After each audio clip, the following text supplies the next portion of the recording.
जाते, उसके लिए अच्छा खासा टाइम लगता है, क्वेश्चन ढूंढने पड़ते हैं, बनाने पड़ते हैं, ताकि आप लोगों की लर्निंग अच्छी हो सके, ताकि पेपर इसी अटेम्प्ट में पास हो सके।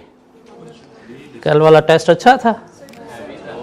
क्वेश्चन 3 बड़ा उखट क्वेश्चन था। आज लेक्चर नंबर क्या है हमारा?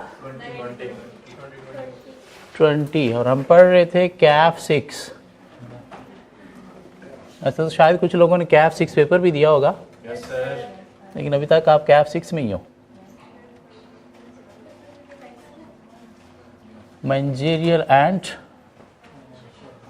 Financial analysis.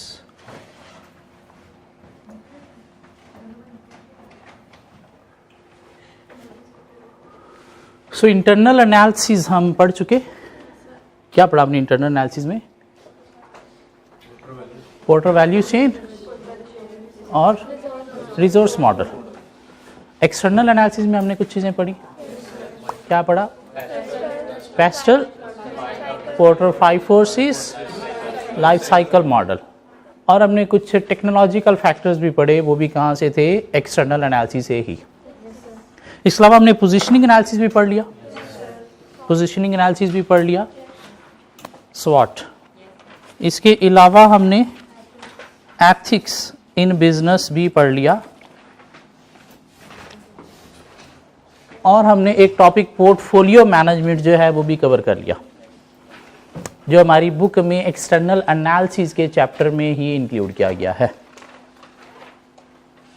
कि आउटसाइड द बिजनेस आपके कोई बिजनेस यूनिट्स हैं, कोई इन्वेस्टमेंट्स हैं, डिफरेंट प्रोडक्ट्स जो आपकी ऑपरेट कर रही हैं, उनको कैसे मैनेज करना है।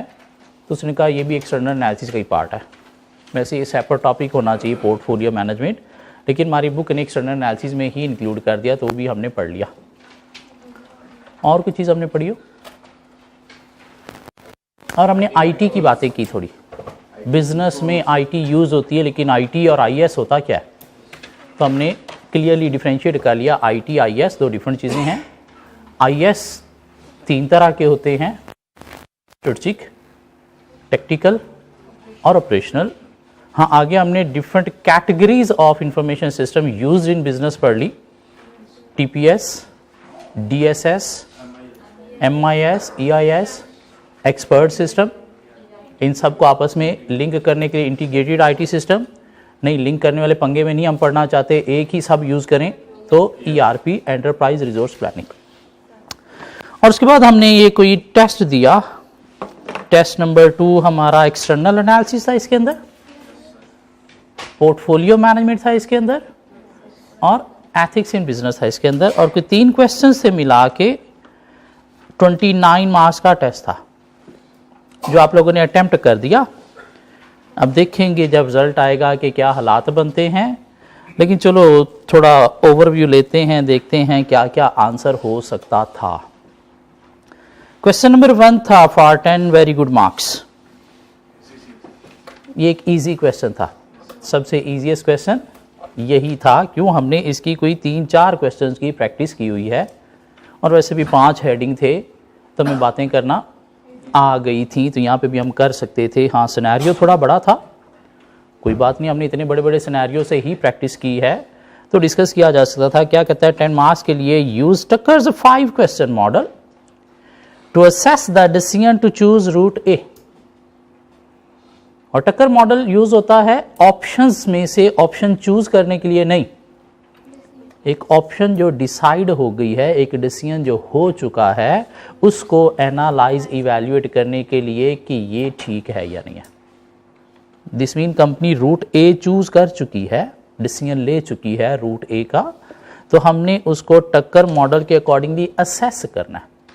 असेस बोले तो पॉजिटिव नेगेटिव पॉइंट्स देखने हैं, और टक्कर कहता है जी कि आपने 5 क्वेश्चंस के अकॉर्डिंगली असेस करना है। देखना है कि ये डिसीजन जो है वो प्रॉफिटेबल है या नहीं है, देखना है कि लीगल है या नहीं है, देखना है कि फेयर है या नहीं है, देखना है कि राइट है या नहीं है, और सस्टेनेबल मीन एनवायरमेंटल फ्रेंडली है या नहीं है।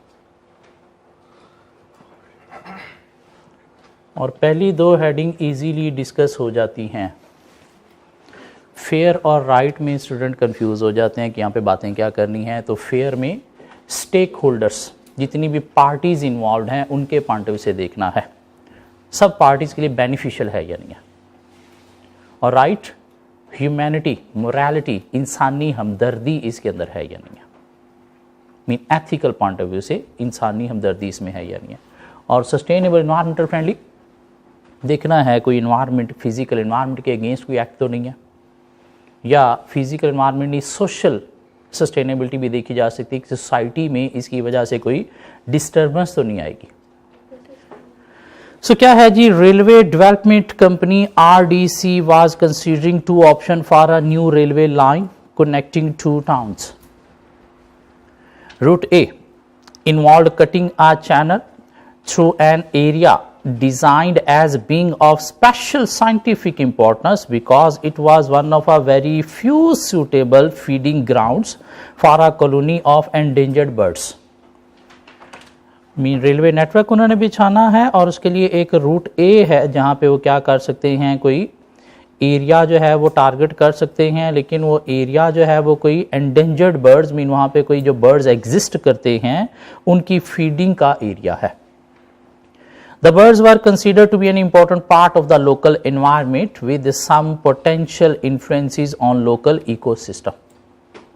दुनिया में कोई भी जानदार चीज़ है तो बिला वजह नहीं है, उसका ख़त्म हो जाना एनवायरनमेंट को अफेक्ट करता है। आप भी एक जानदार चीज़ हो, आपका ख़त्म हो जाना भी एनवायरनमेंट को अफेक्ट करता है, तो हर जानदार चीज़ का ख़त्म हो जाना एनवायरनमेंट को अफेक्ट करता है। सो रूट A है उनके पास। The alternative was route B which would involve the compulsory purchase and destruction of agricultural farm। Route B है जहाँ पे एक बंदा है एग्रीकल्चर, उसका कोई फार्म है, तो आपको क्या करना पड़ेगा, उसका फार्म पहले परचेज करना पड़ेगा, वो जगह ज़मीन, और उसके बाद उसे डिस्ट्रक्ट करके फिर आप जो है वो रेलवे ट्रैक बना सकते हो। Mister Krall was a vocal opponent of the route B plan, और वो नहीं चाहता कि उसकी ज़मीन को यूज़ किया जाए। He said that he had a right to stay on the land which had been owned by his family for 4 generations। कहता मेरी ये विरासती ज़मीन है, मेरे बाप दादा की यादें हैं यहाँ पे, तो मैं ये ज़मीन नहीं दूंगा, इंपॉर्टेंट है मेरे लिए ये। And which he had developed into a profitable farm, और उसकी ज़िंदगी का गुजर बसर भी उसी फार्म से चल रहा है। The farm employed a number of local people whose job would be lost if route B went through the house and land। अगर रूट B पे जाते हैं तो फार्म ना सिर्फ ख़त्म होगा, वहाँ पे काफ़ी सारे लोग अनएम्प्लॉयड भी हो जाएंगे। So Mr. Krull threatened legal action against RDC if route B was chosen।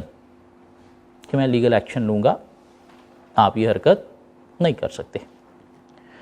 An independent legal authority has determined that the compulsory purchase price of Mr. Krull's farm would be $1 million if route B was chosen। Mean 1 million की cost आएगी अगर root B पे चलते हैं, क्यों, उसकी ज़मीन खरीदना पड़ेगी। RDC considered this a material cost over and above other land cost because the projected net present value of cash flows over a 10-year period would be $5 million without buying the farm। This would reduce the NPV by $1 million if route B was chosen। इन कोई भी आपने investment decision लेना हो, आगे चल के हमारा एक लास्ट टॉपिक भी MFA का होगा NPV, जिसको कैलकुलेट करने का कुछ मेथड है। तो हम देखते हैं कि अगर NPV मीन काफ़ी सारी हमारे पास ऑप्शंस हो, तो हम हर ऑप्शन की NPV कैलकुलेट करते हैं, और NPV जिसकी ज़्यादा आए हम उस ऑप्शन को चूज़ करते हैं, जिसकी NPV कम आए हम उसे चूज़ नहीं करते। अगर एक ही ऑप्शन हो फिर हम देखते हैं अगर NPV पॉजिटिव आ गई है तो हम ऑप्शन को चूज़ करेंगे, अगर NPV नेगेटिव आ गई है तो हम ऑप्शन को चूज़ नहीं करेंगे। एक से ज़्यादा ऑप्शन है तो फिर जिसकी हाईएस्ट NPV है वो ऑप्शन हम चूज़ कर लेते हैं। तो यहाँ पे भी उसने कैलकुलेशन जब की तो रूट A की NPV जो है वो आ गई 5 और रूट B की जो NPV आ रही है वो आ रही है 1। तो प्रॉफिटेबिलिटी के पॉइंट से देखा जाए, प्रॉफिटेबिलिटी के पॉइंट से देखा जाए तो शायद रूट ए जो है वो प्रॉफिटेबल है, ज़्यादा बेनिफिट दे रहा है। क्यों? उसकी एनपीवी रुपीज़ $5 मिलियन है, रूट बी की एनपीवी क्या है रुपीज़ $1 मिलियन। लेकिन प्रॉफिटेबिलिटी में सिर्फ और सिर्फ आपने नंबर्स ही नहीं देखने होते, कुछ अदर कॉस्ट भी देखना होती हैं। अदर कॉस्ट अगर रूट ए पे जाते हैं तो अल्टीमेटली इकोसिस्टम आपको अफेक्ट करना पड़ेगा, वो इकोसिस्टम को बाद को में रीस्टोर करने के ऊपर भी कॉस्ट आती है। रूट बी में जाते हैं तो वहाँ पे भी कॉस्ट है। क्या कॉस्ट है? लीगल एक्शन आपको फेस करना पड़ेगा, तो उस लीगल एक्शन की कॉस्ट आपको बेयर करना पड़ेगी। लेकिन एनपीवी की बेस पर देखा जाए तो ह्यूज डिफरेंस है दोनों के बीच में, तो इसलिए रूट ए ही क्या है प्रॉफिटेबल है। उसके बाद आगे देखें जी क्या कहता है, the local government authority had given both routes provisional planning permission and offered no option of which it preferred. Local government ने कहा जी कि आरडीसी आपका डिसीजन है, जो मर्जी रूट चूज करो, हमें बस रोड रेलवे नेटवर्क बनाना है। इसमें कोई legal issue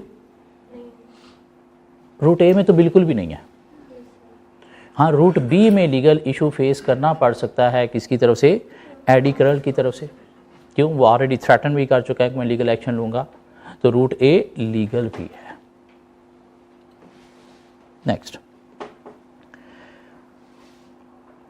if supported infrastructure projects such as the new railway lines, believing that either route would attract new income and prosperity to the region, it took the view that as an experienced railway builder, RDC would know best which to choose and how to evaluate the two options.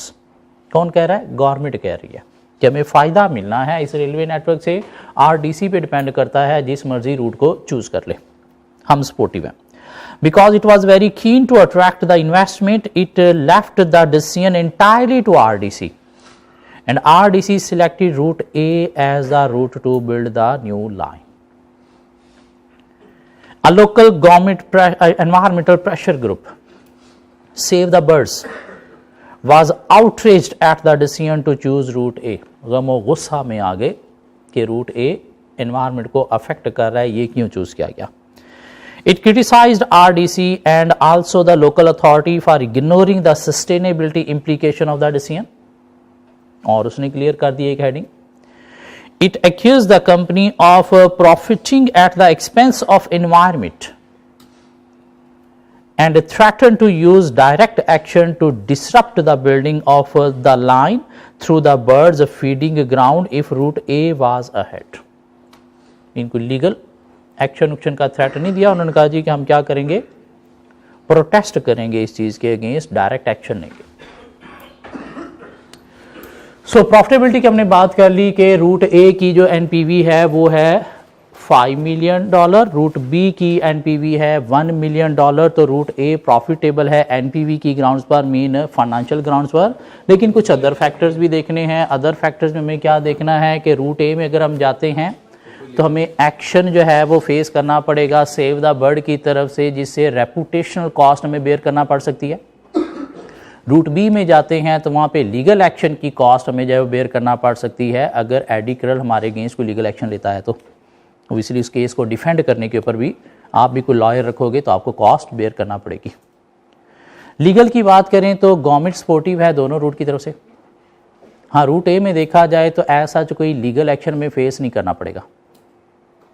हाँ, root B में जाते हैं तो वहाँ पे हमें AD करल की तरफ से लीगल एक्शन भी फेस करना पड़ेगा। क्यों? वो ऑनर है प्रॉपर्टी का, और अगर वो विलिंग नहीं है टू सेल और हम ज़बरदस्ती अगर कर रहे हैं तो फिर लीगल एक्शन हमारे अगेंस्ट हो सकता है। तो रूट ए जो है वो लीगल भी है। अब बात करते हैं फेयर की। फेयर की अगर बात की जाए तो रूट ए में देखा जाए तो एनवायरमेंटल ग्राउंड्स पर जो अदर बर्ड्स हैं या उनको रिप्रेजेंट करने वाली प्रेशर ग्रुप बॉडीज हैं, उनके पॉइंट ऑफ व्यू से रूट ए फेयर नहीं है। लेकिन एडी करल और वहाँ की जो लोकल नेशन जिसको वो एम्प्लॉयमेंट अपॉर्चुनिटीज प्रोवाइड कर रहा है, उसके पॉइंट ऑफ व्यू से रूट बी पे जाना फेयर नहीं है। फार्म है, अल्टीमेटली वहाँ से कुछ फूड भी प्रोड्यूस होके मार्केट में आ रहा होगा, तो उस पॉइंट ऑफ व्यू से भी फेयर नहीं है।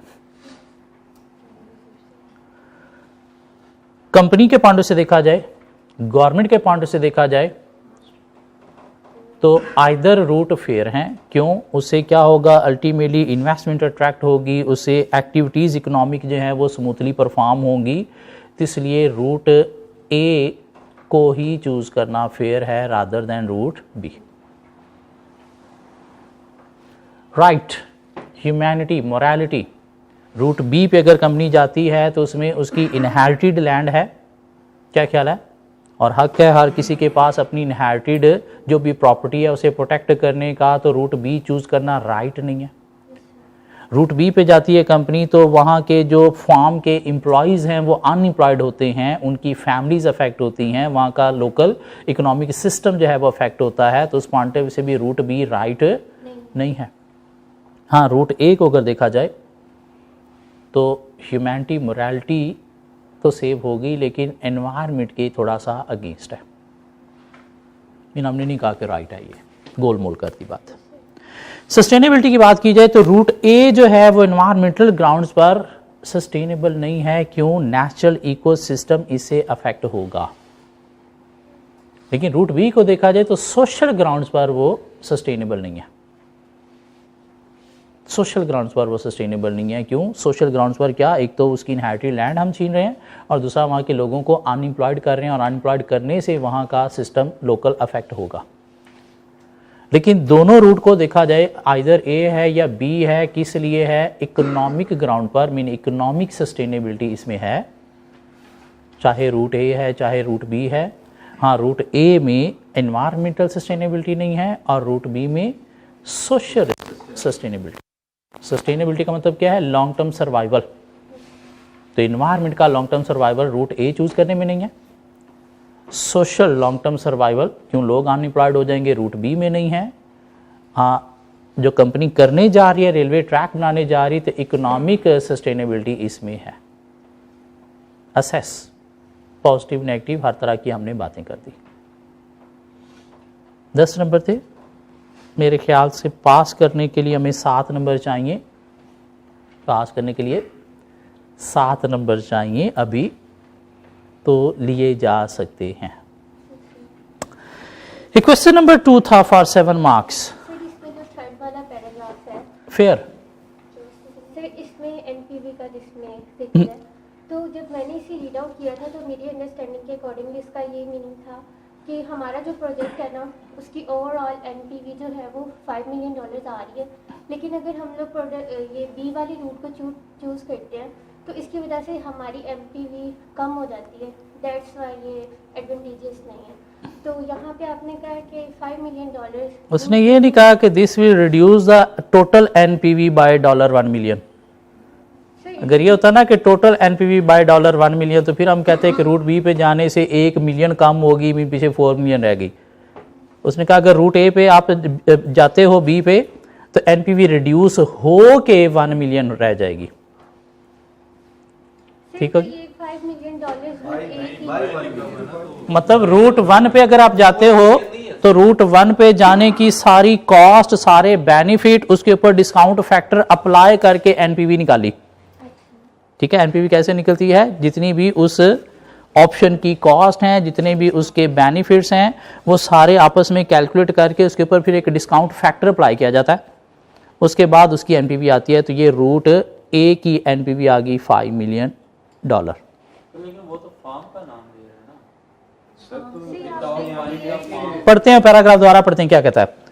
An independent legal authority has determined that the compulsory purchase price of Mr. Kral's farm would be $1 million। अभी एनपीवी की बात नहीं हुई। उसने कहा कि अगर हम फार्म खरीदते हैं तो उसकी कॉस्ट आती है $1 million. If route B was chosen, RDC considered this a material cost over and above other land cost। Mean सिर्फ फार्म ही नहीं, फार्म के बाद वाली ज़मीन, उससे पहले वाली ज़मीन, वो भी आपको ख़रीदना पड़ेगी, तो उसकी भी कॉस्ट फिर इसमें आएगी।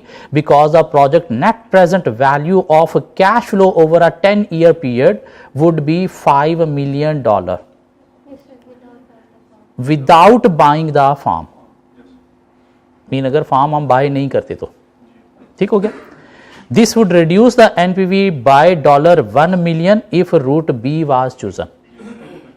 तो एनपीवी जो है वो रिड्यूस होके कितनी बच जाती है? 1 million। This would reduce the NPV by $1 million if route B was chosen. कि अगर रूट बी चूज करते हैं तो एनपीवी रिड्यूस होके 1 million रह जाती है। आप ये कहना चाह रहे हो कि रूट टोटल एनपीवी 5 million है? किसकी? रूट ए की या बी की? बी की। बी की ए की बताई नहीं। वो जो 5 million है दिस मीन वो दोनों की थी। लेकिन अगर आप रूट बी पे जाते हो, फार्म भी बाय करते हो, तो एनपीवी रिड्यूस हो के 1 million रह जाती है।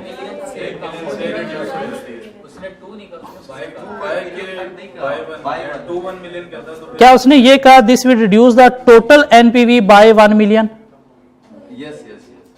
अगर तो ये कहता ना टोटल एनपीवी बाय 1 million, तो फिर हम कहते हैं कि 5 से 1 million कम होके 4 रह गई। उसने कहा नहीं, एनपीवी रिड्यूस हो के जो है वो कितनी रह जाएगी? 1 million तक। मीन 1 million ही बचेगी पीछे टोटल। मीन टोटल 5 million में से 1 रिड्यूस हो जाएगा, ऐसी बात नहीं उसने की कि वो जो 5 थी वो रिड्यूस हो के कितनी रह जाएगी? 1 million रह जाएगी।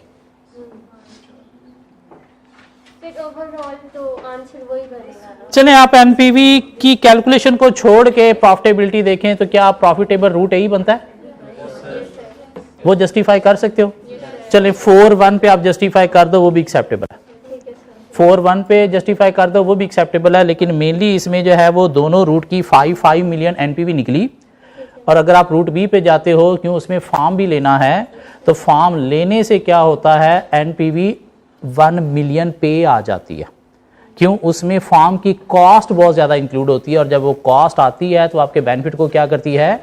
कम करती है। तो बेनिफिट को कम करते हुए कहाँ पे ले आई? जस्ट 1 million पे ले आई।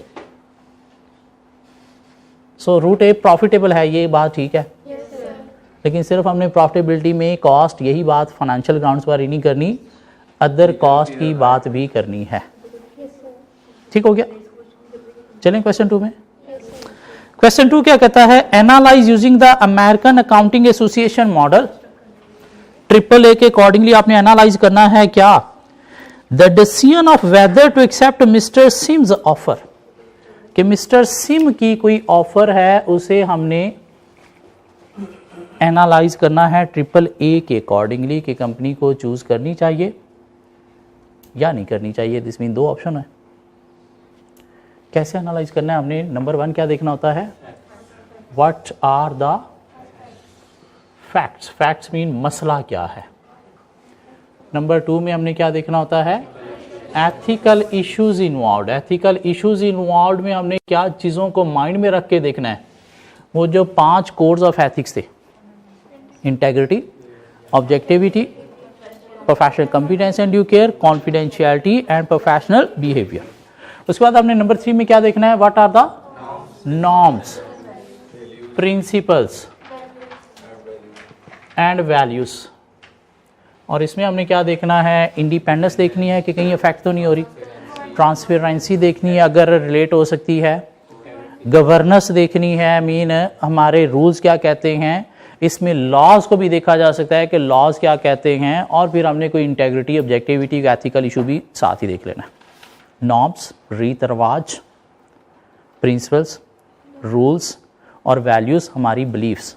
और हमारी बिलीव्स क्या हैं? कि हमने एथिकल बिजनेस भी परफॉर्म करना है। उसके बाद नंबर 4 हमने क्या देखना है? Alternative courses of action. Mean options क्या हैं? 2 है तो 2 ही रहेंगी, अगर और की बन सकती हैं तो वो भी देखी जा सकती है। नंबर 5 हमने क्या देखना है? Best in relation to norms, principles and values.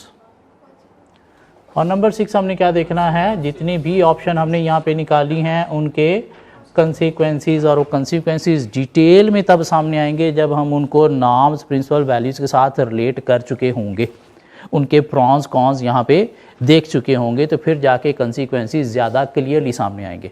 और लास्टली हमने क्या देखना है, फाइनल डिसीजन। सो मिस्टर सिम की कोई ऑफर है, उससे हमने AAA के अकॉर्डिंगली क्या करना है, एनालाइज करना है। So Kaj is a clothing manufacturer based in Europe that supplies various large retail groups. तो कंपनी कोई क्लॉथिंग का बिजनेस करती है, कहाँ पे, यूरोप में। Over the last 2 years, it has suffered a fall in profit due to the loss of a couple of large contracts and a general fall in demand for its clothes. तो company की हालत बुरी है। Industry opinion is that Kaj has failed to innovate sufficiently in its clothing design. और industry में लोग क्या कह रहे हैं कि इनकी सोच पुरानी थी, इनोवेटिव डिज़ाइन इन्होंने इंट्रोड्यूस नहीं करवाए, इसलिए कंपनी जो है वो फेल हो गई है। कंपनी काफ़ी सारे रिटेल ग्रुप्स भी हैं यूरोप के अंदर, मीन एक बड़ी कंपनी है, और एक बड़ी कंपनी जब अफेक्ट होती है तो उससे इंडस्ट्री अफेक्ट होती है, उसके सप्लायर्स अफेक्ट होते हैं, उसकी प्रोडक्ट बेचने वाले अगर कोई रिटेलर, इंटरमीडियरीज हैं तो वो भी अफेक्ट होते हैं साथ ही। So a few days ago an unknown factory owner based outside Europe contracted Kaz design director out of the blue. Out of the blue mean बगैर जान पहचान के आके मिला। He introduced himself only as Mr. Sim, कि मेरा नाम है मिस्टर सिम, कहाँ से आया मैं नहीं बताया, and offered to sell for what appeared to be a reasonable sum of money the new up and coming season design belonging to one of Kaj's key competitor who was using Sim's factories to manufacture its goods. एक compactor किसी factory से अपने कपड़े बनवा रहा था designing करके, तो कंपैक्टर ने सोचा कि मैं एक तो ये कंपनी कैच इसको सर्वाइवल भी दे दूं। कंपैक्टर ने नहीं, फैक्ट्री ऑनर ने, प्रोड्यूसर ने सोचा, सप्लायर ने सोचा कि मैं एक तो इसे सर्वाइवल भी दे दूं, और दूसरा उन्होंने तो जितने मुझे ऑर्डर दिया उतने ही मैंने देने हैं, तो इनको भी अगर कुछ बिक जाएंगे तो फ़ायदा हो जाएगा। क्या कहना। लेकिन ये डिज़ाइन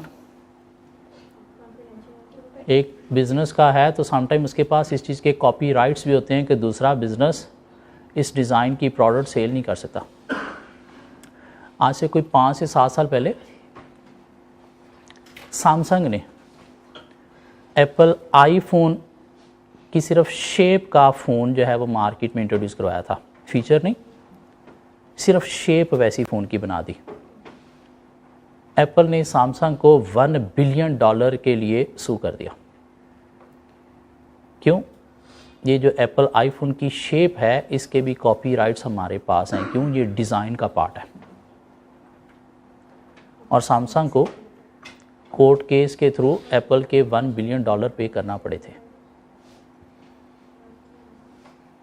मीन सिर्फ डिज़ाइन कॉपी किया था, कैसे? उस शेप का फ़ोन बना दिया, उतने साइज़ का उसी तरह की शेप का फ़ोन बना दिया, तो $1 बिलियन सैमसंग को पे करना पड़े थे। और सैमसंग ने क्या किया?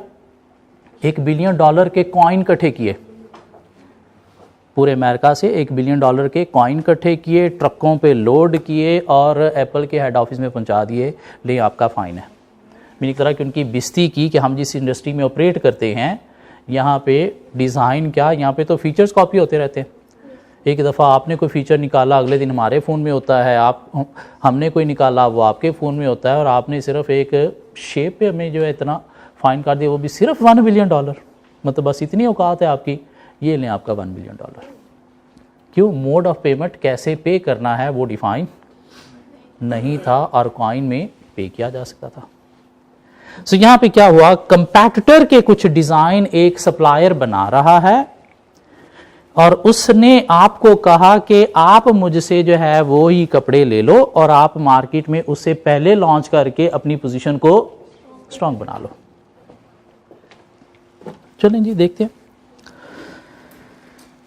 So if these design could be purchased by Cage and launched onto the market before the competition could launch theirs, Cage's profitability for the coming year could significantly increase. हमने ट्रिपल ए के accordingly assess करना है कि either हमें compactor के design जो secretly provide किए जा रहे हैं हम वो एक्सेप्ट करें या ना करें। मसला ये एथिकल इश्यूज क्या है इसमें, इंटेग्रिटी ऑनेस्टी भी कोई चीज होती है ना, मतलब आप एक तरह की चोरी कर रहे हो, आपको चोरी का माल दे रहा है, क्या ख्याल है, चोरी का माल दे रहा है ना, किसी कंपैक्टर का डिजाइन था जो वो आपको चोरी करके एक तरह का दे रहा है। ऐसा तो नहीं कि मैंने ये चीज़ बनाई है जी तो मैं पहले आपके पास लेके आया हूँ, अगर आप एक्सेप्ट करते हैं तो आपको दूंगा, किसी और को नहीं दूंगा। नहीं, कंपैक्टर ने उसे डिज़ाइनिंग अपनी करके दी, उसे मटेरियल भी शायद प्रोवाइड किया होगा कि ये चीज़ तूने बना के देनी है मुझे। क्यों, हर बिज़नेस की अपनी अपनी डिज़ाइनिंग होती है, अपना अपना फैब्रिक होता है। तो एक तरह का चोरी का माल आपको दे रहा है और चोरी का माल आप लेते हो तो ये इंटेग्रिटी भी इफेक्ट कर रहा है और बीइंग अ बिजनेस आपका प्रोफेशनल बिहेवियर जो है वो भी इफेक्ट कर रहा है। क्यों, इसमें कोई लीगल एक्शन भी आपको फेस करना पड़ सकता है। What are the norms, principle and values relating to the case? Loss, क्या ख्याल है, ब्रांड प्रोडक्ट्स के कॉपीराइट्स होते हैं, उनकी कॉपी करना लीगली जो है वो आपको अफेक्ट कर सकता है, तो प्रिंसिपल्स रूल्स के अगेंस्ट है ये। इंडिपेंडेंस की कोई बात आएगी, ट्रांसपेरेंसी, गवर्नेंस ऑब्वियसली हम इंडस्ट्री में ऑपरेट कर रहे हैं और अगर हम इस तरह से कंपैक्टर की चोरी करवा के चीज़ें जो हैं वो पहले लॉन्च कर देते हैं कंपैक्टर से पहले, तो शायद इंडस्ट्री सपोर्ट या इंडस्ट्री के अंदर कोई बॉडीज़ एग्जिस्ट करती हैं जो बिजनेसेस को प्रोटेक्ट करती हैं, तो वो भी हमारे अगेंस्ट एक्शन ले सकती हैं, जिससे हमारा जो है वो रजिस्ट्रेशन बिजनेस की कैंसिल होने के चांसेस भी हो सकते हैं। कोई मेंबरशिप जो है हमारी किसी बॉडी के साथ वो कैंसिल होने के चांसेस हो सकते हैं। लाइक चैम्बर ऑफ कॉमर्स के साथ डिफरेंट बिजनेसेस अटैच हैं। क्यों, चैम्बर ऑफ कॉमर्स बिजनेसेस के इंटरेस्ट को प्रोटेक्ट करता है। तो अगर कोई बिजनेस आपस में ही एक दूसरे के अगेंस्ट एक्शन लेंगे तो चैम्बर ऑफ कॉमर्स आपकी मेंबरशिप कैंसिल कर सकता है। तो इस तरह से आपकी भी कोई जो है वो इंडस्ट्री के अंदर किसी बॉडी से मेंबरशिप कैंसिल होने के चांसेस भी हो सकते हैं। और फिर ऑनेस्टी भी कुछ चीज़ होती है कि आप क्या कर रहे हो, चोरी में इन्वॉल्व हो रहे हो, थेफ्ट में इन्वॉल्व हो रहे हो। क्यों, वो सप्लायर क्या कर रहा है, चोरी करके एक तरह का दे रहा है कंपैक्टर का आपको और आप उसे सपोर्ट कर रहे हो। कोर्स ऑफ एक्शन क्या है, आइदर ऑफर को एक्सेप्ट करे या एक्सेप्ट ना करे। बाकी बात के मसले हैं कि हमें आगे क्या करना चाहिए बिजनेस प्रॉफिटेबिलिटी के लिए, ये वो हमने तो मेनली इस ऑफर को देखना है ना। क्या ख्याल, एक्सेप्ट करे या ना करे, या कोई और भी ऑप्शन है क्या? सिम की ऑफर के बारे में सिर्फ बात की गई है, उसे ही आपने एनालाइज करना है, बिजनेस को एनालाइज नहीं करने बैठ जाना। तो आइदर एक्सेप्ट करे या ना करे। अब according to norms principle values देखा जाए तो एक्सेप्ट करना जो है वो ठीक बात नहीं है। क्या कहना, एक्सेप्ट करना ठीक बात नहीं नजर आ रही according to norms principle values. Consequences क्या होंगे कि अगर हम एक्सेप्ट कर लेते हैं और कंपैक्टर हमारे अगेंस्ट लीगल एक्शन भी ले सकता है, इंडस्ट्री में हमारी बॉडी से कोई मेंबरशिप जो है वो भी अफेक्ट हो सकती है और हमारी रेपुटेशन भी अफेक्ट हो सकती है, इवन अगेंस्ट कस्टमर भी अफेक्ट हो सकती है। तो उससे कस्टमर जो है वो अनएथिकल बिजनेस को सपोर्ट नहीं करता बाहर के कंट्रीज़ में, पाकिस्तान की बात नहीं हो रही, बाहर के कंट्रीज़ में बिजनेस अनएथिकल बिजनेसेस को कस्टमर सपोर्ट नहीं करता। क्यों, पढ़े लिखे समझदार लोग हैं, उन्हें पता है एथिक्स क्या चीज़ होती है। ये बाहर के जो गोरे हैं ना, हम इनको बड़ा गंदा समझते हैं। इनको पता ही नहीं है कि झूठ भी कोई चीज़ होती है। आपने इनसे कोई बात की है, कहीं मान लेंगे ठीक है। इनको पता ही नहीं कि झूठ भी कोई चीज़ होती है। और हम सुबह से रात तक पता नहीं कितने झूठ बोलते हैं अपने माँ बाप के साथ भी। क्या ख्याल है? और हमें फील भी नहीं होता। किसी दिन बैठ के सोचे ना, सुबह से आज तक मैंने किस बंदे से क्या क्या बात की और उसमें कितने झूठ बोल रहे हैं, तो लग पता जाएगा। और बाहर उन लोगों को पता ही नहीं झूठ भी कोई चीज़ होती है। आपने कोई बात की है, बस ठीक है ऐसी होगी। और हम क्या कमाल चीज़ है, एथिक्स हमारे अंदर ज़्यादा है। हाँ, चलते हम क्या जा रहे होते हैं, कहीं पे जा रहे हैं, आगे कोई आ गया, चल पीछे हो, मैं आगे चला जाऊँ। हाँ भाई, चलते हुए आगे कोई आ गया, उसे एक्सक्यूज़ मी बोलेंगे, वो साइड पे होगा, उसे स्माइल देंगे, फिर आगे नहीं जाएंगे। और हम यहाँ पे चल पीछे हो, किसी को क्रॉस कर लियो वैसे घूरना शुरू हो जाता, मैं तो एडी जल्दी क्या है तुझे। तमीज़, एथिक्स, वो तो काफी ज्यादा क्रूअल है और रेसिज्म बहुत ज्यादा है। ये आपकी सोच है, कैसा है ह्यूमैनिटी भी है वहाँ पे। आपकी सोच है, ऐसे है। इधर हम में ज़्यादा है ये चीज़, हम में ज़्यादा है, मज़हब की बिना पर हम में ज़्यादा है। अब ये 12 रबीउल अव्वल गुजरा, हाँ, कितने ग्रुप्स थे यहाँ पे। हाँ, जो मानने वाले हैं वो खार में आके उस चीज़ को और ज़्यादा बढ़ चढ़ के पता नहीं क्या क्या हरकतें किए जा रहे हैं। और जो ना मानने वाले हैं वो ये भी नहीं देख रहे कि हम अपने नबी के बारे में बातें कर रहे हैं। तो आपस में लगे हुए ये भूल गए उसमें, अपने दीन को ही भूल गए उसमें। जो मानने वाले हैं वो पता नहीं बढ़ चढ़ के क्या क्या हरकतें किए जा रहे हैं, भूल गए कि हम कर क्या रहे हैं। और ना मानने वाले पता नहीं कहाँ कहाँ से दलीलें ला के गलत गलत गलत बस कहना है हमने। ये नहीं देख रहे कि हम क्या बातें कर रहे हैं। ये तो दीन के बारे में हमारी एथिक्स है। सोसाइटी में तो वैसे ही हम कौम है ही नहीं कि कौम है हम। पाकिस्तान हजूम है जियालों, पटवारियों और यूथियों का। ये कौम नहीं है कि कौम है, नहीं कौम ये। इधर तो इंडिया हमला करने आ जाएगा, ये कहेंगे ये गवर्नमेंट का कसूर है, हमारा कसूर ही नहीं है। क्यों? हम तो अपोजिशन में हैं। यही बचाएं तो बचाएं, हमने कुछ नहीं करना। मीन इस हद तक आपस में इनकी बनती है कौम। खैर वापस आगे क्या करना हमने, मिस्टर सिम की ऑफर को देख रहे हैं कि हमने एक्सेप्ट करना है या नहीं करना। तो दो ऑप्शन है, आइदर एक्सेप्ट करे या ना करे, और इसके अकॉर्डिंगली ऑप्शन रिजेक्ट करना बेस्ट लग रहा है। कंसिक्वेंसेस देखी जाए तो अगर ऑप्शन ए पे जाते हैं तो हमें लीगल एक्शन फेस करना पड़ेंगे फ्रॉम कंपैटर। रेप्यूट की सूरत में कस्टमर हमारा लूज होगा, इन्वेस्टर भी लूज होगा, और membership of other bodies in the industry भी रिजेक्ट हो सकती है। ऑफर एक्सेप्ट ना करने की सूरत में, ऑफर एक्सेप्ट ना करने की सूरत में हाँ हमारी प्रॉफिटेबिलिटी, बिजनेस सर्वाइवल अफेक्ट होगा। क्या ख्याल है? जिसके लिए शायद हमें आगे R&D करना पड़ेगी, हमें और इन्वेस्टमेंट करना पड़ेगी, लेकिन एटलीस्ट हमारी इंटेग्रिटी जो है वो सेव हो जाएगी, हमारा प्रोफेशनल बिहेवियर जो है वो सेव हो जाएगा। तो क्या डिसीजन होना चाहिए? Kaz should not accept the offer of mister Sim. क्या ख्याल है? वैसे तो उसने आके कहा जी ऐसे कर लेते हैं, तो पाकिस्तानी होगा तो कहेगा ठीक है आ जाओ, क्योंकि पाकिस्तान में सारे नेक हैं। कौन करप्ट नहीं है इधर? जिसको अभी तक चांस नहीं मिला, जिसको जब चांस मिलता है वो करप्शन को छोड़ता नहीं है। हमारे दिमाग में बसा हुआ है कि करप्शन सिर्फ पैसे की चोरी करप्शन है, नहीं, रूल्स की वायलेशन किसी भी लेवल पे है वो करप्शन है। रूल्स की वायलेशन किसी भी लेवल पे है वो करप्शन है। इवन आप रेड सिग्नल रेड है, उसे रेड पे क्रॉस कर रहे हो तो ये भी करप्शन है। करते हो? हाँ, ये भी करप्शन है। हम इस चीज़ को गलत समझते ही नहीं है। जब इस चीज़ को गलत नहीं ना समझते तो फिर वो पैसे की चोरी भी जब चांस मिलता है तो हम गलत नहीं समझ रहे होते। कल को आप चार्टर्ड अकाउंटेंट बनोगे, आप कंपनी को सिखाओगे टैक्स कैसे चोरी करना है, ये भी करप्शन है।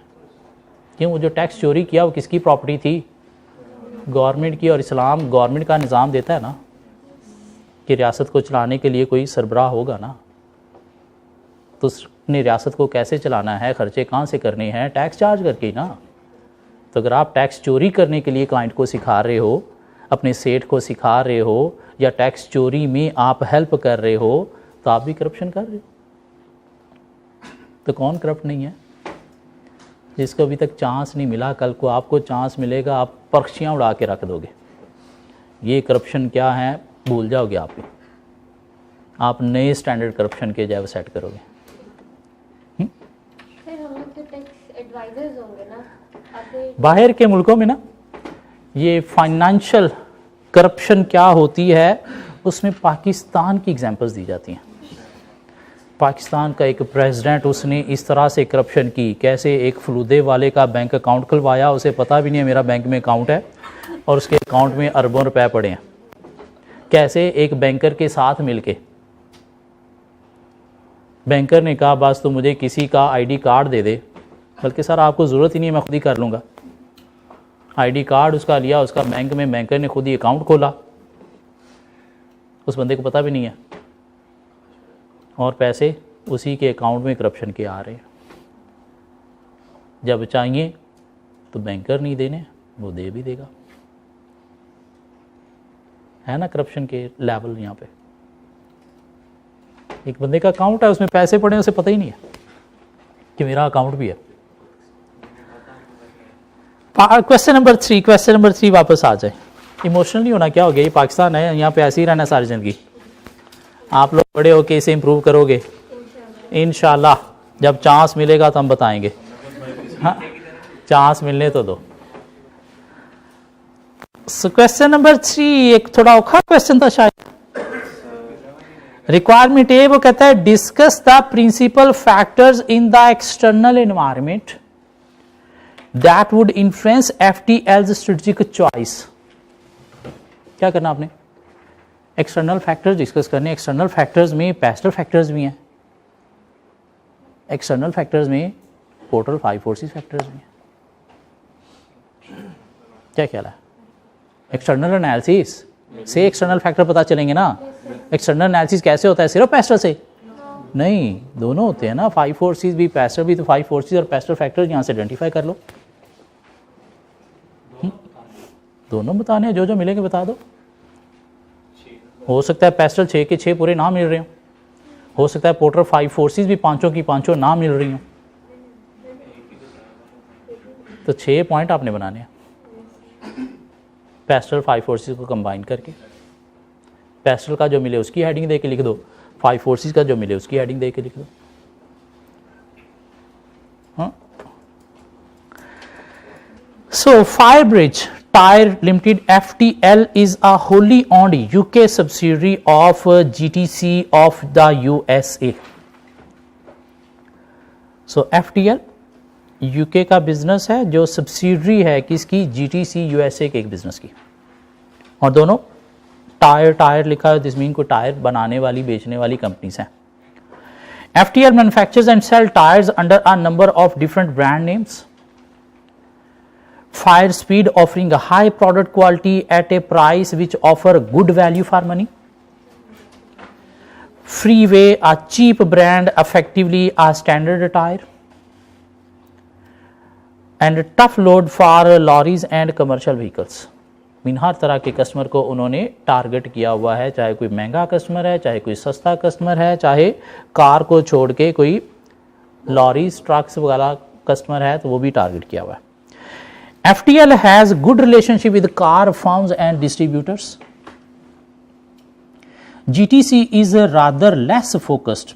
Not only does it make tire and some other components, but it also owns a chain of car service center specializing in minor maintenance matters such as tire replacement, exhaust fitting and wheel balancing. Mean GTC जो है वो कुछ other services भी देते हैं, सिर्फ टायरों के ऊपर उनका फोकस नहीं है। FTL has experienced a fall in sale revenue, partially as a result of competition from overseas producer। तो competitive rivalry आ गई। कि बिज़नेस को जो है वो कंपैटिटिव राइवरी स्ट्रॉन्ग है। क्यों? फॉरेन कंपैटिटर के साथ जो है वो कंपटीशन है, जिसकी वजह से कंपनी का कस्टमर लूज होने से प्रॉफिटेबिलिटी अफेक्ट हो रही है, तो पोजीशन फ्यूचर वीक हो सकती है थ्रेट के पॉइंट ऑफ व्यू से competitive rivalry. In what is effectively a mature market, और मार्केट भी क्या है? मैच्योर है। मैच्योर का मतलब क्या है? कि कंपटीशन बहुत ज़्यादा हाई है। मैच्योर का मतलब क्या है? कंपटीशन बहुत ज़्यादा हाई है, mean many competitors in the industry हैं। Moreover sale of new car have not been as high as had been hoped and consumer are more reluctant than before to part with their money.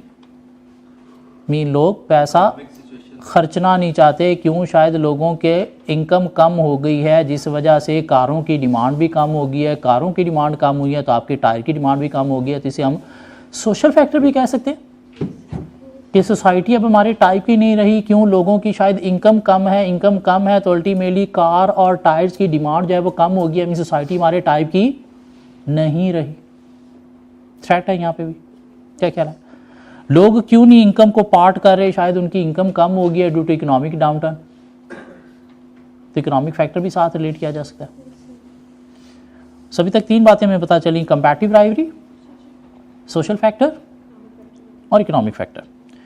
FTL's managers have had meeting with GTC manager as to how to revive the fortune of the company। क्यों? Profitability लो जा रही है तो अपनी parent company से पूछा कि कैसे हम वापस प्रॉफिटेबिलिटी में आ सकते हैं, कैसे सर्वाइव कर सकते हैं। FTL would like to export to the US and to Asia। GTC has vetoed this suggestion। उन्होंने भी कहा हाँ बिल्कुल ठीक है, अच्छी बात है। अगर लोकल कस्टमर नहीं है तो आप USA में या एशिया में से कस्टमर ले सकते हो। So as FTL's tire would compete with GTC's, instead GTC suggests that FTL imitate GTC strategy by running a chain of service stations similar to GTC service station in the US। GTC feels that vertical integration would offer profit in its own right and provide a distribution network which would reduce the impact of competition from other tire manufacturer। तो GTC ने कहा बेशक आप में as a कंपैटर he USA में मुझे compete करोगे, लेकिन हो तो आप मेरे ही बच्चे, मीन सब्सिडरी, तो आप भी उसी मॉडल पे चलो जिस पे हम बिजनेस चला रहे हैं। So GTC has no shortage of cash.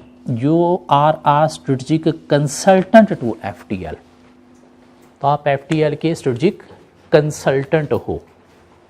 Consultant बोले तो ये पर्चा आपने पढ़ा हुआ है, तो ये पर्चा पढ़ के आप बिजनेस को देख के कुछ सजेस्ट करने जा रहे हो, तो पहले आपने देखना है क्या एक्सटर्नल फैक्टर्स।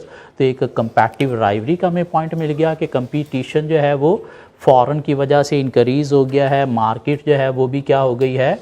मैच्योर हो गई है। नंबर ऑफ़ कंपैटिटर्स ज़्यादा होने की सूरत में जो पोजीशन वीक कर चुका है और फ्यूचर में भी वीक हो सकती है।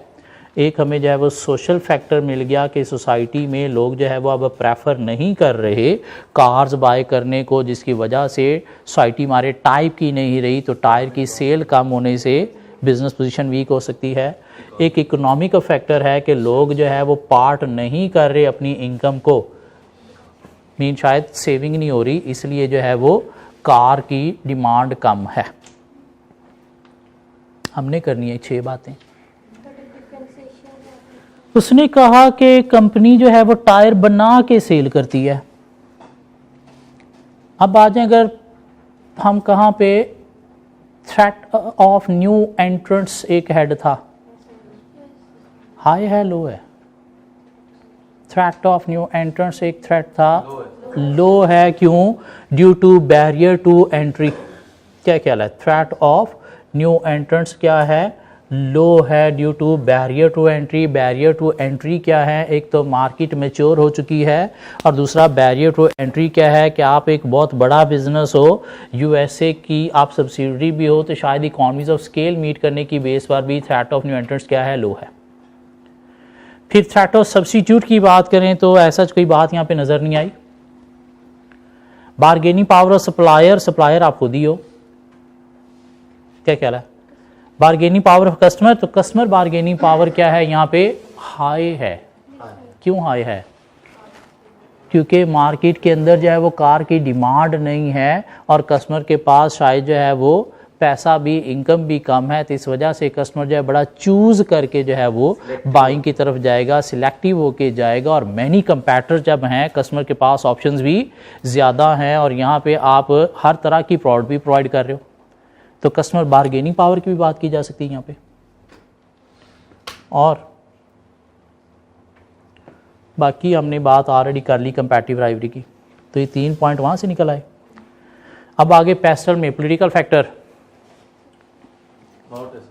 गवर्नमेंट का ऐसा कोई इन्फ्लुएंस नज़र नहीं आ रहा। इकोनॉमिक फैक्टर हमने डिस्कस कर लिया, सोशल फैक्टर डिस्कस कर लिया, टेक्नोलॉजिकल फैक्टर की बात की जा सकती है कि अगर कस्टमर को कुछ आप इनोवेशन के थ्रू नई चीज़ दोगे, नई टेक्नोलॉजी को अडॉप्ट करते हुए कोई रिलायबल, ड्यूरेबल जो है वो टायर प्रोवाइड करने की कोशिश करोगे, तो उससे शायद जो है वो कस्टमर अट्रैक्ट हो सकता है, कस्टमर का माइंड जो है वो चेंज हो सकता है। अगर कोई इनोवेशन कार में होती हैं, लाइक फ्यूल इकॉनमी जो है वो कार इंट्रोड्यूस होती है, लाइक कोई इलेक्ट्रिक कार जब इंट्रोड्यूस होती है, तो उसमें कोई नई इनोवेशन से क्या होगा, कस्टमर कार की तरफ अट्रैक्ट होगा।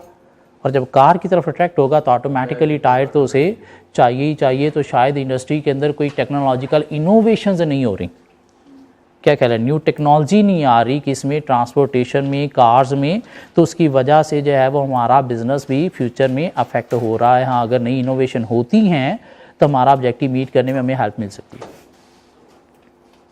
थोड़ा औखा क्वेश्चन था, हाँ, इसमें यूके के पॉइंट ऑफ व्यू से उसने कुछ आंसर में जनरल बातें भी की। पॉलिटिकल फैक्टर के गवर्नमेंट जो है वो स्टेबल होती है, गवर्नमेंट की कोशिश होती है हर तरह की इंडस्ट्री को प्रमोट किया जाए, तो यहाँ पे पॉलिटिकल फैक्टर जो है वो ऐसा कोई नेगेटिव इन्फ्लुएंस नहीं डालेगा, मीन पॉजिटिव ही होगा। बाकी लॉज वगैरह की कोई इसमें बात ही नहीं। Part B of the question, describe the barriers to entry that FTL might face if it decided to enter the service center business। Mean वो यूएसए में सर्विस सेंटर बिजनेस में एंटर होने जा रहे हैं, तो उसमें बैरियर टू एंट्री क्या हो सकते हैं। बैरियर टू एंट्री हमने 6 हेडिंग पढ़ी हुई हैं, क्या ख्याल है, क्या थी वो 6 हेडिंग्स? एक तो नाउ हाउ थी, तो नाउ हाउ यहाँ पे देखा जाए तो शायद इस बिज़नेस के पॉइंट ऑफ व्यू से ये पहली दफ़ा सर्विस सेंटर में जा रहे हैं, लेकिन इनकी जो पेरेंट कंपनी है जीटीसी, उनके पास नाउ हाउ है, तो वहाँ से ये बिज़नेस एक्वायर कर सकता है। मैं डिस्कस करने हैं। उसके बाद कैपिटल इन्वेस्टमेंट, क्या ख्याल है? तो कैपिटल इन्वेस्टमेंट अल्टीमेटली आप एक नई जगह पे जा रहे हो तो आपको हैवी रिक्वायर होगी, और अभी आपकी प्रॉफिटेबिलिटी नहीं है, लेकिन जीटीसी को कैश शॉर्टेज का इशू नहीं है, तो वहाँ से आप सपोर्ट ले सकते हो या फिर कोई लोन के थ्रू भी ये इशू अपना रिजॉल्व कर सकते हो। और क्या था, इकोनॉमीज ऑफ स्केल, क्या ख्याल है? इकोनॉमीज ऑफ स्केल के लिए देखा जाए तो अगर कोई एग्जिस्टिंग कंपैक्टर वहाँ पे मीट कर रहा है तो फिर उसे कम्पीट करना डिफिकल्ट हो सकता है, लेकिन ऑलरेडी वहाँ पे आपकी पेरेंट कंपनी जीटीसी ऑपरेट कर रही है, तो आप उसके साथ मिलके प्रोडक्शन जब करोगे तो इकोनॉमीज ऑफ स्केल भी मीट हो जाएंगी, जिसकी बेस पर पोजीशन स्ट्रॉन्ग मेंटेन की जा सकती है। और क्या था, access to distribution channel, access to distribution channel, और डिस्ट्रीब्यूशन चैनल, हाँ, ये आपको जो है वो देखना पड़ेंगे कि नई जगह पे आपको अवेलेबल होते हैं या नहीं। हाँ, उसमें जीटीसी आपको सपोर्ट कर सकती है। और क्या था, स्विचिंग कॉस्ट, किसको, जो कस्टमर को बेयर करनी है, किसी को छोड़ के आप पे मूव होने पे, तो अल्टीमेटली आप एक नई कंपनी हो तो अगर कोई प्राइसेस लो ऑफर करोगे तो फिर शायद कस्टमर स्विच कर सकता है, अदरवाइज डिफिकल्ट होगा। और क्या बात थी, स्विचिंग कॉस्ट, कस्टमर कि एक बिजनेस किसी नई इंडस्ट्री में जाता है तो कस्टमर को खींचने के लिए कहीं कस्टमर को कोई कॉस्ट बेयर तो नहीं करना पड़ेगी। बिजनेस नेचर चेंज कर रहे हैं, नहीं, इनके पॉइंट ऑफ से नहीं हमने देखनी, हमने कस्टमर के पॉइंट से देखना थी कि कस्टमर को आप पे मूव होने पे कोई कॉस्ट तो नहीं बेयर करना पड़ेगी। और क्या था, रेगुलेशंस, तो रेगुलेशंस ऑब्वियसली हर कंट्री के डिफरेंट होते हैं, क्या ख्याल है? और यूएसए में जा रहे तो यूएसए में थोड़े रेगुलेशंस ज़्यादा स्ट्रिक्ट हैं एज कंपेयर टू यूके, तो उसकी कंप्लायंस आपको इंश्योर करना पड़ेगी। एक इसमें बात उसने और भी की है प्रोडक्ट्स की भी,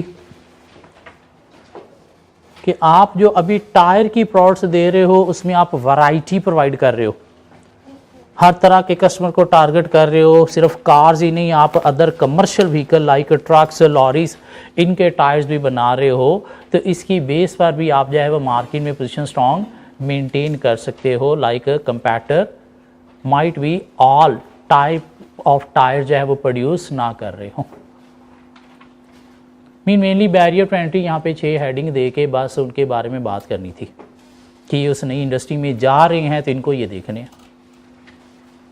और वो 6 हेडिंग अगर याद हैं तो 6 हेडिंग के सिर्फ नाम लिखने से ही 3 नंबर आपको मिल गए,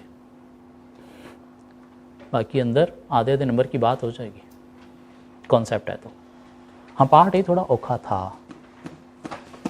क्यों? कई लोग स्पेस्टल से बाहर ही नहीं निकले होंगे, भूल गए होंगे कि 5 फोर्सेस भी एक्सटर्नल फैक्टर्स के लिए यूज़ होता है।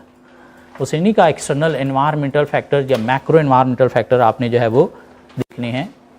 नहीं, एक्सटर्नल एनवायरमेंट की बात करें तो उसमें पेस्टल 5 फोर्सेस दोनों आ जाते हैं।